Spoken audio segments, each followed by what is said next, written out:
This is the Jackson Neill Sports Podcast.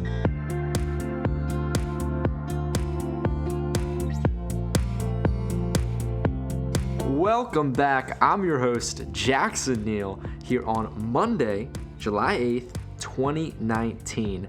We just wrapped up a crazy weekend in sports over the July 4th weekend, including the U.S. women's winning the World Cup. A big congratulations out to that team. Really fun watching that run they went through there in France. But today, I'm going to talk about the NBA. There's just so much going on with that, and especially with Kawhi Leonard and the trade for Paul George over the weekend. So much to talk about with that. But first, I just want to remind everyone that this podcast is available on all of your favorite platforms, including Apple Podcasts, Spotify, Stitcher, YouTube, and SoundCloud. It's also available on JacksonNeillPodcast.com, the official home for everything that I publish. So as I look back on this weekend and look back at how much the NBA has changed since last week, since the last time I did a podcast, in the last 3 days, last week, last even month, if you look at it, it's remarkable at how much the NBA landscape has changed.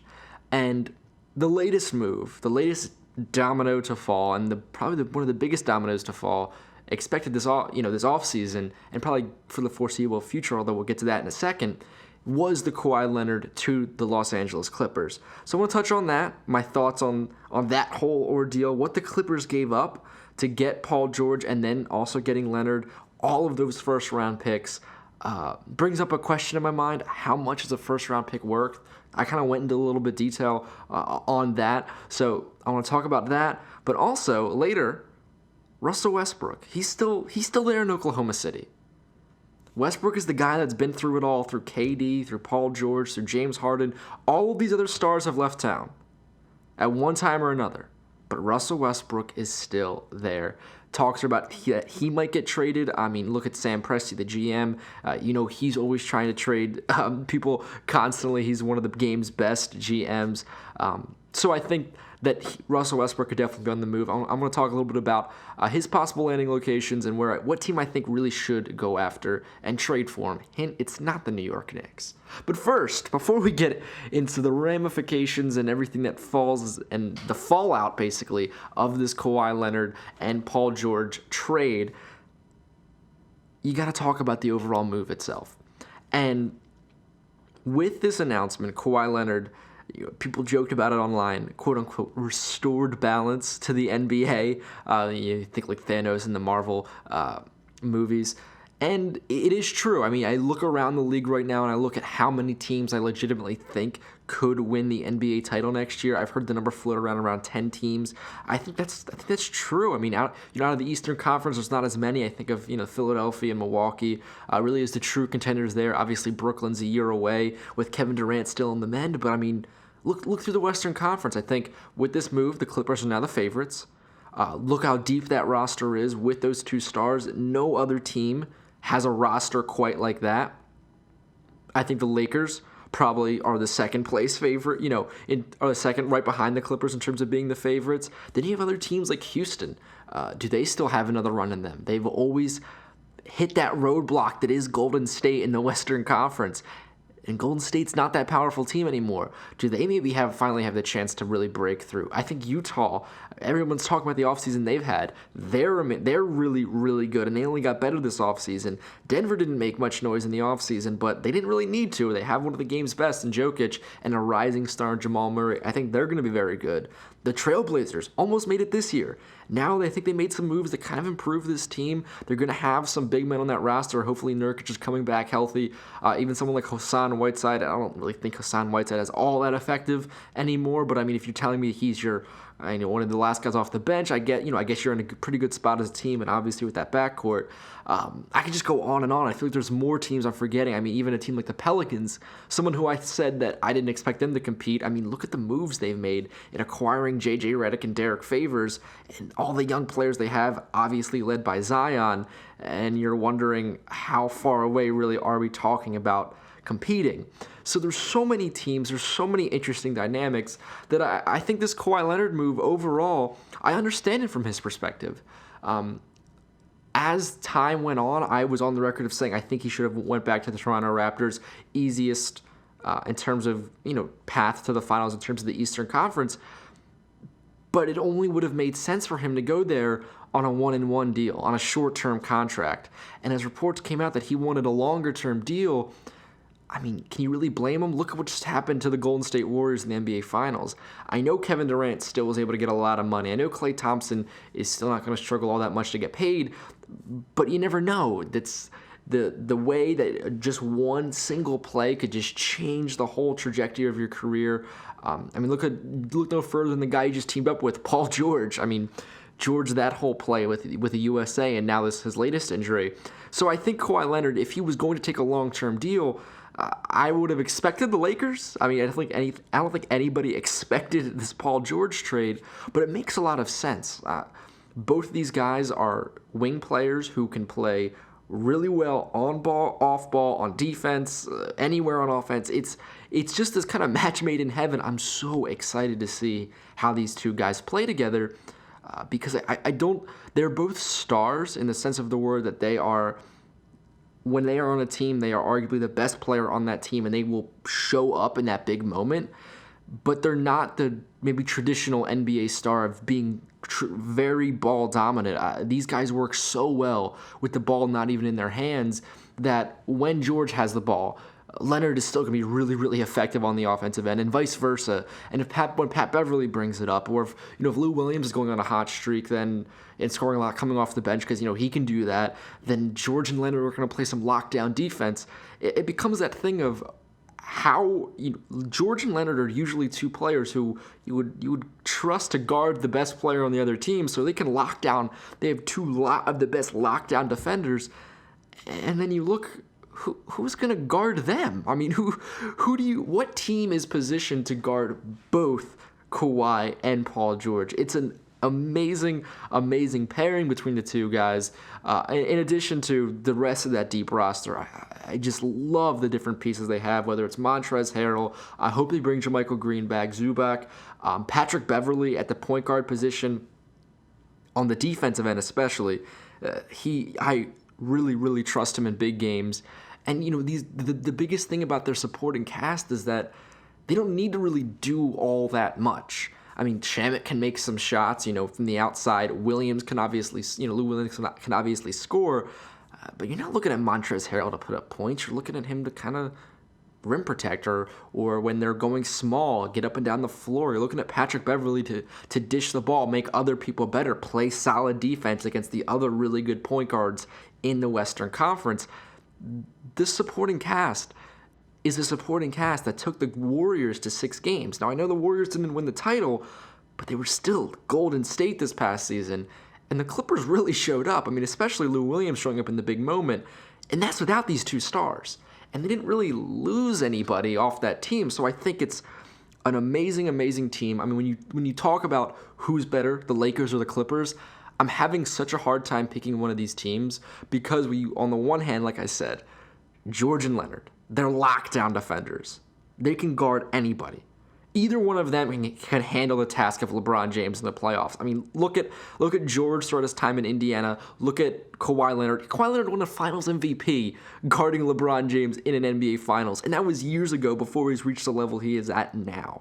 So I would be confident in either one of them, but then you still have the threat of Anthony Davis, who covers him. If you're the Clippers or if you're anybody really, I mean, yeah, you can have some big men, like Zubac or like Harrell, I mentioned those guys, but they're nowhere near the quality of Anthony Davis. And, if you told me that Anthony Davis goes on this run this season, finally in the spotlight, finally with a solid supporting cast around him, and a place he can actually win at, and he becomes the MVP, I would not doubt it. I think he has that kind of talent and at that kind of position that, even though the Clippers have a lot of great players, you don't have somebody who can match up well with Davis. I mean, the only other guy I'm thinking of on that caliber at that kind of position is someone like Jokic over at Denver, or Embiid over in Philly on certain nights. But another thing I wanted to mention about this trade, about this whole move, this signing and trade and everything, was the insane haul of picks the Los Angeles Clippers sent to the Oklahoma City Thunder. I'm not going to read all of them because you can go up and look at all of them, but basically there's several unprotected first-round picks. There's a protected first-round pick. There's a couple pick swaps in there. Basically, the Clippers won't have a first-round pick, it looks like, until the mid to late 2020s. It's an insane haul to be giving up if you're the Los Angeles Clippers. But I understand it. I understand why they did it. It's not necessarily a trade just for Paul George. It was technically a trade for Paul George and Kawhi Leonard in a sense. So it makes sense from that way.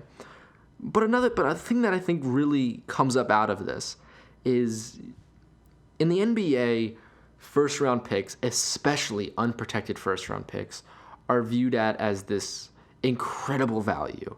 That an unprotected first round pick, several years in the future when you have no idea, because when these unprotected picks start hitting, especially some of the later ones, there's a very good possibility that George and Leonard are not on the Clippers, and if they are, not at the level they are right now. So when these unprotected picks start rolling in, they could be very, very, very high, like top 3 level quality picks. And the common thought in the NBA has, for the past however many years, has been first-round picks are extremely valuable. I mean, it's like any other sport. A first-round pick, especially when that has the chance to be the top overall pick, is so valuable in the sport.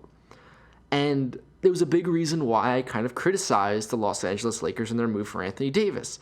I mean, I thought that they had to get Anthony Davis, and I liked them getting Davis, but I felt like they kind of threw in a couple more picks than they really needed to in terms of the overall haul.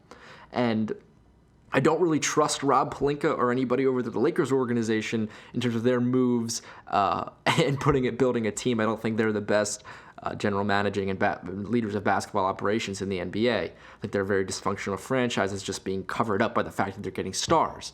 But you look at the Los Angeles Clippers, and I think they are arguably the model franchise for how things should be run in the NBA. I know Masai Ujiri is should be executive of the year after the season he just did to get Kawhi Leonard. He is a tremendous executive. But Jerry West is right up there. Look at the team that the Clippers have built. They're top to down, from Steve Ballmer, Jerry West, Doc Rivers, everybody involved in that organization.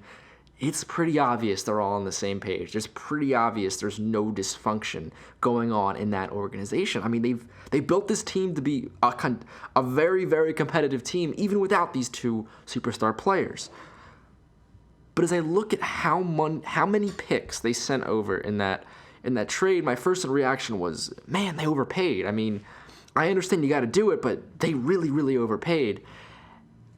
But as I started to think about it, and I started to say, well, if I consider the Lakers are overpaying, and I consider the Clippers are overpaying, maybe our perception of how much the first-round pick is really worth in today's NBA isn't really up to snuff. I mean, you think about the contracts that are getting handed out now. You think about some of the numbers that these guys are making. You hear these reactions like, he made how much? That's that big of a contract for him? But you look at the salary cap and it's like, oh, actually, that kind of makes sense. And I'm wondering if there's this reevaluation in the NBA of draft picks in a kind of a similar manner. And it got me thinking. So I wrote down a list of some really good stars in this league who I was able to put together who weren't picked particularly high. And I consider particularly high top 5. A lot of times you think in the NBA that top 5 is really the most valuable, but I mean even top 10. Some of these guys fall in the top 10, but you look at that top 5 as you're thinking, okay, that's where the superstars of the league come from. So here's my list. Paul George, picked number 10. Giannis, 15. Kawhi, 15. Damian Lillard, 6. CJ McCollum, 10. Steph Curry, 7, although there were 2 point guards selected in front of him in that same draft, right before him. Jokic, 41. Butler, 30. Klay Thompson, 11. Draymond Green, 35. Donovan Mitchell, 13. Rudy Gobert, 27. And Devin Booker, 13. Now, I know those aren't the list of the top, 15 or 10 guys in the NBA. They're not. But there are a list of some of the very, very good ones. I mean, look at, think of Kawhi, Giannis, and Paul George. Some of the top guys right there. Steph Curry, one of the best point guards. Same with Damian Lillard, Jimmy Butler. I mean, I'm talking about Jokic being on a similar level as Anthony Davis, and Jokic was a second-round pick. So I'm looking at these stars, and I'm saying, wow, those aren't as high as I would think. And then I kind of went back, and I looked back at the drafts 2016 through 2012, and kind of looked at the top 3 picks in each draft, and then kind of said, okay, who was the best player in that draft? You look at 2012, that was the year Anthony Davis went first, with Michael Kidd-Gilchrist second, and Bradley Beal third. Davis, obvious best player in that draft, although Lillard at 6 kind of comes in second. I think not too far off. 2013, though, Anthony Bennett, Victor Oladipo, Otto Porter Jr. Oladipo has transitioned to becoming a really, really good player, but certainly not a star-studded top 3. Giannis was definitely the best at 15. 2014, Andrew Wiggins, number 1. Jabari Parker, 2. Joel Embiid, 3. Now, Embiid's shown flashes, but looking through that draft, I'm picking Jokic at 41 as probably the best player out of that year's crop. 2015, Karl Anthony Towns, 1. D'Angelo Russell, 2. Jahlil Okafor, 3. I think Karl Anthony Towns is a very, very good player, just hasn't had the right fit in the Timberwolves. I think D'Angelo Russell's a rising star. I really think he turned around in Brooklyn, so I think there's some good things there. But still, Jahlil Okafor. But if you look at the best player in that draft, maybe Porzingis at 4. You could make the case for Devin Booker at 13. But clearly, there were players available after that top 3 that will go on to be very, very good players. 2016, Ben Simmons 1, Brandon Ingram 2, Jaylen Brown 3. A pretty solid top 3. 2016 was not a very star-studded draft. The only guy I could really find outside of that top 3 that really would challenge any of them for a spot would be Malcolm Brogdon at 36. But I think my point is less that you won't find any great players at the top of the draft, because you're obviously going to find those really, really generational type players at the top of the draft. I'm thinking Zion, I'm thinking Anthony Davis, I'm thinking LeBron James. Those great, great players. But you look around the NBA, and I think we discount just how many players fall outside of the lottery or fall outside of the top 5 or 10 that are going to be really, really good players and stars in this league. Kawhi and Giannis are arguably 1-2 in the NBA right now. I wouldn't argue it, but I think you could make that case. Both were picked outside the lottery. Paul George just sent shockwaves through the NBA, and he was at number 10. 9 players were selected in front of him. And look at if you go back and look at the list of players selected in front of him, not a lot of them are better than Paul George. Let me just say that. So you look throughout the NBA, and we think of this as such a star-driven league because it is. Maybe our valuation of what a first-round pick really is worth, maybe it's really not worth as much as we like to think. Maybe these first-round picks, maybe the GMs are saying, look, the odds aren't on my side that I'm going to find a Jokic at 41 or a Jimmy Butler at 30 or a Draymond Green at 35 or a Gobert at 27. But you know what? They're out there. They're out there. There's a chance I find that. Look at all those teams did. They found these really, really good players for their teams. In the case of Jokic, I think are one of the best players in the league, way past any pick that would be deemed valuable. So I'm looking around the NBA, and I think we have to start to reevaluate, just like we're reevaluating contracts. I think it's time to reevaluate what a first-round pick really means and how valuable that really is, because, yeah, the Lakers, they are a dysfunctional franchise, and I think they might have overpaid for Anthony Davis. And I understand that the Clippers kind of did this trade in terms of getting both Paul George and Kawhi Leonard. But, man, these are a lot of first-round picks. And if I'm each of these teams, I do that 10 times out of 10.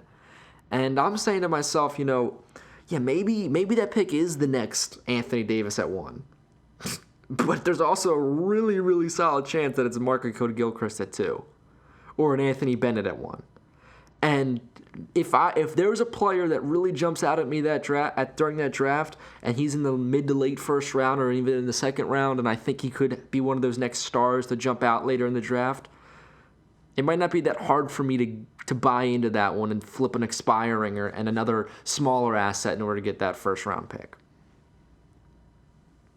So I want to transition now because that was a lot of talk of the top teams in the NBA and how much a first-round pick is valued at.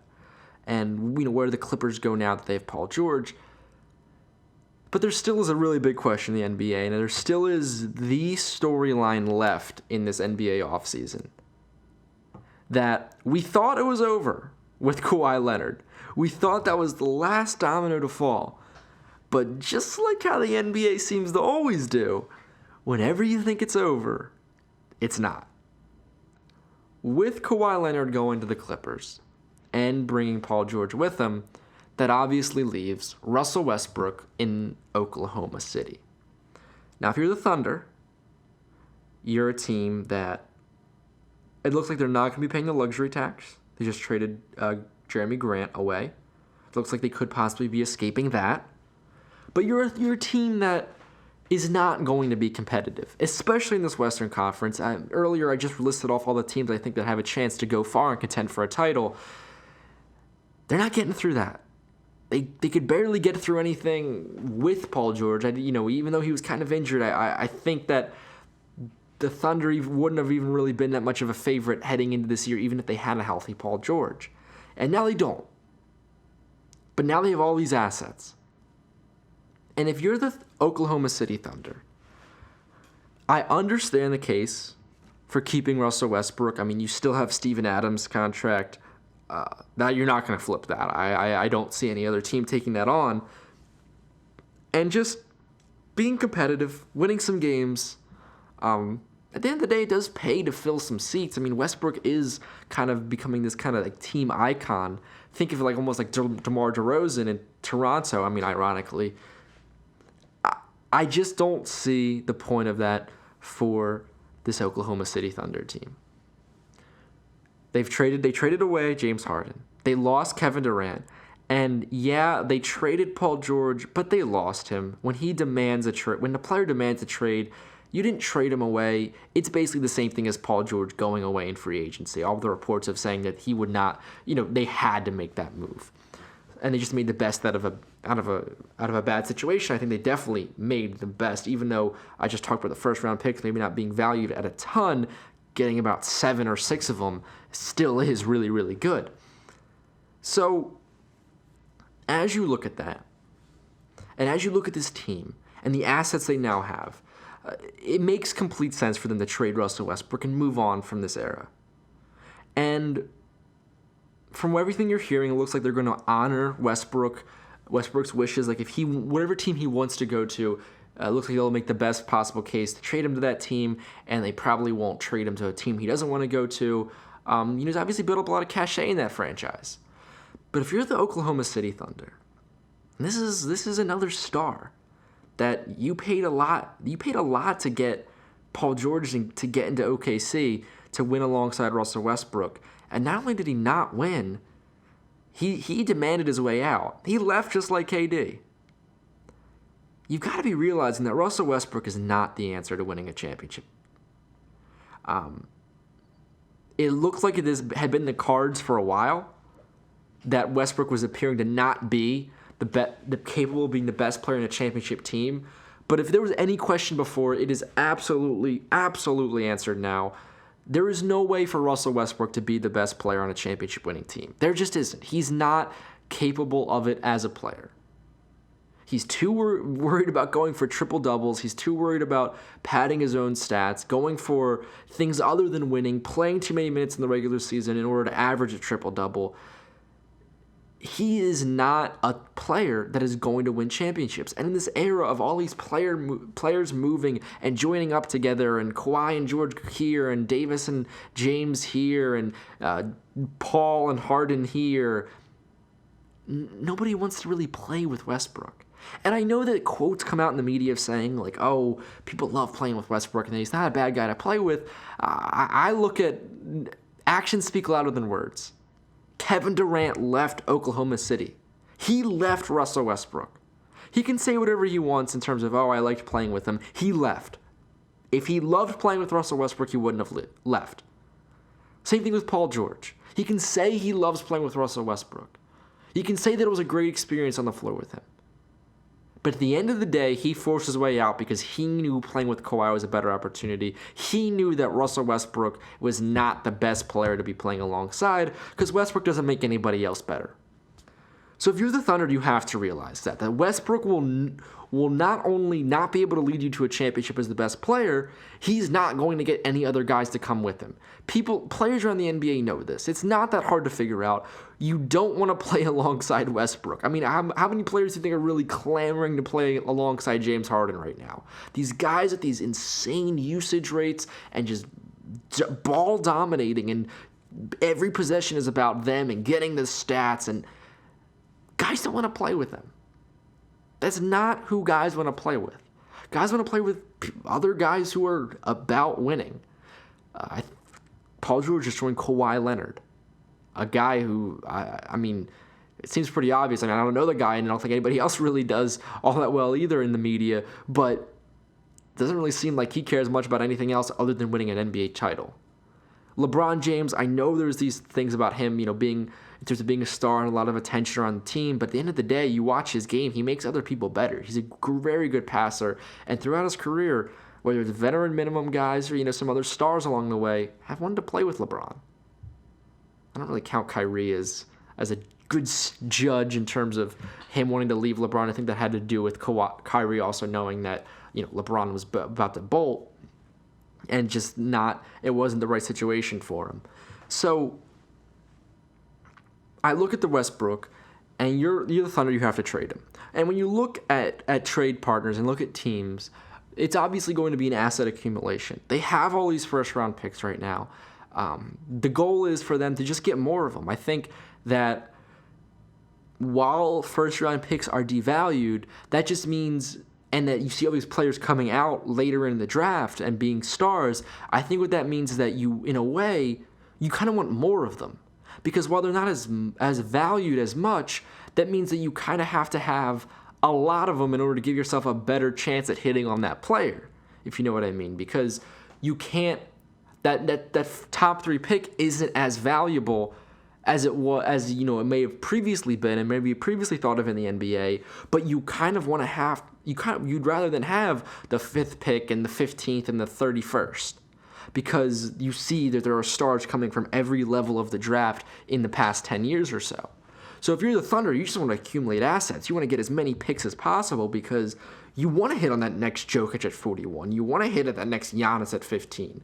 But you also want a chance at the next Zion at 1. You don't want to miss. You kind of want to have all your bases covered if you're the Thunder. So they're going to go into this trade as they should and just look to accumulate assets. Look to get as much back for Russell Westbrook as possible. And when I look at these teams that are rumored to be in the running for him, there's really kind of 3 that are standing out. I don't think he's going to go to the Magic. I could be proved wrong on that one, but in this whole idea of Russell Westbrook gets a saying where he's going, I highly doubt the Magic are going to be a team that he says, I really want to go to. So I don't think the Magic is going to happen. I mean, it wouldn't shock me, but I personally don't think that's going to happen. I think they like the young core that they have, and I don't think they really want to part ways with that for an aging point guard who is an athletic guy who's now getting up there in age. So the other teams that I'm looking at, there's kind of 3 teams. The Rockets, the Knicks, and the Heat. Those are the other teams I'm hearing rumors and I could realistically see going after Westbrook. And if you're any of those teams, I think there's one clear one that stands out. And that's the Miami Heat. Because with Jimmy Butler, the Miami Heat could pair Russell Westbrook and Butler together. Personally, on the court, I don't think they're 2 great matches, but I think that's kind of the right attitude. I think Westbrook is a player that would thrive in South Beach. I think that's the right environment for him. I mean, whether it's just all that different crazy fashion stuff he wears off the court, just how hard he plays in terms of getting all those stats and just, all those gaudy numbers. I think that plays well in South Beach. I think that Miami loves its stars, and whether Russell Westbrook is good enough to win a title, it doesn't matter. He is a star. On the court, he may be difficult to play with. He may not be able to be the best player in a championship team, but when you add in all the off the court and how he just plays on the court with the highlight plays, he's a star. And I think him and Butler would play well in that market. I don't think they'd play that well together on the team, but I think in South Beach, Westbrook and Butler, that would be the right thing for that Heat team. And I think they'd be competitive in the Eastern Conference based off the simple fact that there is basically no one else in the Eastern Conference, really. The other teams, though, I think there's a real case to be made why they shouldn't trade for Westbrook. I think for the Heat, it's almost like well, what else are you doing as a franchise? Why not go out there and get Westbrook? I mean, he'll fit right into the whole culture. But if you're the Knicks and the Rockets, this is definitely not the right move for you to make. If you're the Rockets, I think it's pretty clear. I know Daryl Morey has this whole idea of get as many great star players as you possibly can. You'll figure out the rest later. But I mean, your locker room's already basically exploding between Chris Paul and James Harden. I don't think you need another ball-dominant player like Russell Westbrook. I don't see how any of those players coexist. They would all need to be starting players. I mean, how do they play together? That would make absolutely no sense. I think that getting Westbrook would hurt the Rockets' chances more than it would help. I think that their championship window maybe has already passed if you're the Rockets, but I don't think getting Russell Westbrook is the answer for that team. I just see a lot more going wrong than right if you're the Houston Rockets. I mean, if Paul and Harden are already at each other's necks for battling for who gets to be more ball dominant, Russell Westbrook, one of the guys with the highest usage rates in the NBA, is certainly not going to help things. So that's the obvious case, I think, against the Houston Rockets. And I think they just always rumored for players. I don't think they'll actually get a lot of them. I think that's this kind of thing with Daryl Morey, is that whenever there's a star available, the Rockets are always quote-unquote in play, whether they are or actually not. But then you look at the New York Knicks. And the New York Knicks in some ways make sense. I mean, they struck out on all the free agents. They didn't get Kyrie. They didn't get Kevin Durant. They didn't get Kawhi. They didn't get anybody. I mean, they got Julius Randle, Taj Gibson, Bobby Portis. People have been joking about how many power forwards they got. So you might almost think that it's a natural fit for Westbrook for the Knicks to go after Russell Westbrook. And while it wouldn't shock me because I think the Knicks are the most dysfunctional NBA franchise out there, I don't think it's the right move. I think you have good players, good young players like Dennis Smith Jr., who I know he's saying stuff about the playoffs right now. He's going to up his game. I don't think that's going to happen, but I think he's still a really good young guy. Kevin Knox, the same way. R.J. Barrett, Mitchell Robinson. There's some good young pieces along that team. They definitely don't have the best young core among the NBA, but there's something going on there. And I know that they're always rumored to these big free agents, but it almost feels like by accident they're building something organically that's good there between all these good young guys, and keep on missing out on free agents. They keep on getting these solid young players to build this roster. So I don't think that Russell Westbrook would be the right move. In addition to the fact that in order to get him, you'd have to part ways with these assets. And if you're the New York Knicks, it's becoming more and more obvious that you are not a great sell to free agents. That's not really your game, and that maybe you have to then go and trade for a star. I understand that thinking, and again, I don't think Russell Westbrook's the right star, but if you ever did think that you had a chance at a free agent, Russell Westbrook I don't think that's going to help you. I think Russell Westbrook would do more harm to your franchise than good. Like I said earlier, KD, Paul George, both star players viewed as arguably top 5 players in the league recently that did not want to be anywhere near Westbrook. So if you're the New York Knicks, I think acquiring Russell Westbrook could be possibly one of the worst moves you'd make. It really wouldn't make any sense from a franchise perspective. The only reason that I think it makes any little bit of sense is the fact that they are just so incompetent and just so unsure of what they're usually doing and willingness to mess up a good thing in terms of what they have with this young core. But if you're the New York Knicks, that's not the move. Miami Heat, I'm looking right now, sources are saying that Westbrook is eyeing Miami in terms of his destination. I think that's the right move. I think they could, offload some expiring contracts, attach some assets, have Justice Winslow, maybe Bam Adebayo in that trade. I think if you're the Oklahoma City Thunder, you take that and you start this rebuild. Sam Presti's one of the best GMs in the NBA. I think it's a shame that he's capped by this small market team who's not willing to pay these bigger salaries and go into the luxury tax as much and kind of force these star players that he's been able to acquire out.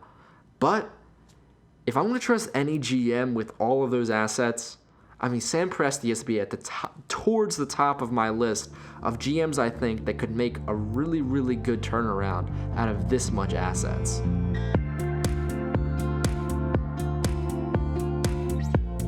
And that'll wrap it up for this episode of the Jackson Neill Sports Podcast. Thank you so much for listening. Really long episode today, so thank you so much for tuning in to the whole thing. And make sure you subscribe and rate this podcast on your favorite platforms, because that does a lot to help grow the show. Remember, new episodes from now on every Monday, Wednesday, and Friday. For more episodes, go down into the show notes and visit the link to the JacksonNeillPodcast.com. There you'll find all of the episodes to this sports podcast, as well as the Jackson Neill Music Podcast, and my interview series, Anything Goes with Jackson Neill. New episodes of the Music Podcast on Sundays, with Anything Goes coming on Tuesdays and Thursdays.